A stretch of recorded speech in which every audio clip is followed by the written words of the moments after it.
Karnaphuli tunnel নিয়ে কত দোল বলা হয়েছে? ছবি তুলো। ঘুরছি আমাদের দেখাবে না? ঘুরে ভিডিও করা দেখাবে।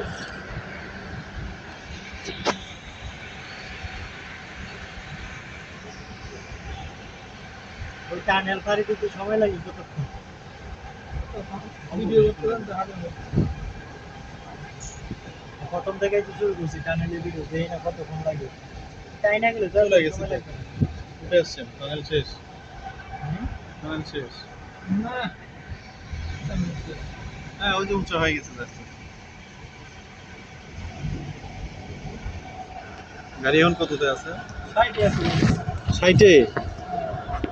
স্পিড লিমিট যেমন যতটুকু ততটুকু চালাচ্ছি, দেখতেছি এর কি অবস্থা। 1 মিনিট টানেলের ভিতরে ঢুকছি আমরা, 1 মিনিট না সময় লাগবে, 4-5 মিনিট সময় লাগবে। না, আমি ভাবছি কি এক সমান্তর আলাপ হয়, কিন্তু দেখতেছি আস্তে আস্তে আস্তে আস্তে নিচে যাচ্ছে। না, উপরে উঠতেছে এখন। ওই যে একটা লাইট দেখা যাচ্ছে, ব্যাক লাইট। উঠে গেল। উপরে কিন্তু নদী,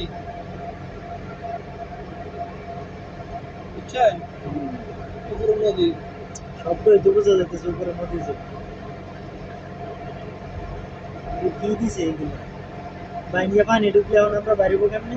চাইনাদের একটা ইমার্জেন্সি ডোর দেওয়া আছে, এই যে ইমার্জেন্সি ডোর। ঠিক আছে, আমি প্লেটের ভিতরে নেমে যাবো। ইমার্জেন্সি এক্সিটের রাস্তা একটু পরে পরেই তো দিছি। চাইনাদের মাথায়, বুঝছেন? ইমার্জেন্সি এক্সিট ইয়ে মেট্রো রেলে চড়ছেন না ইব্রাহিম ভাই?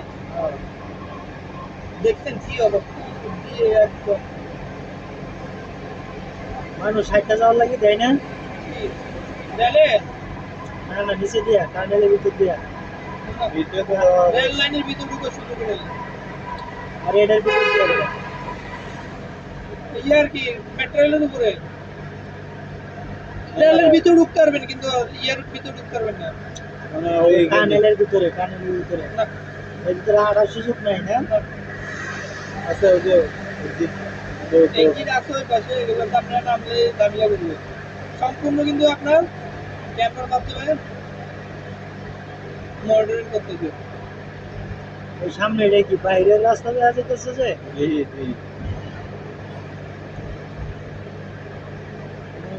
কুয়াশা ভরে আছে।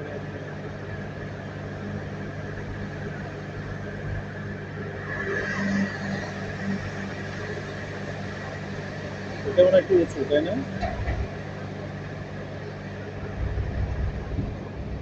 কই পানি, কই কি কই দিয়া হলো? এই যে আমরা ডাইন পাশে দেখবেন বগুড়া বঙ্গোপসাগর,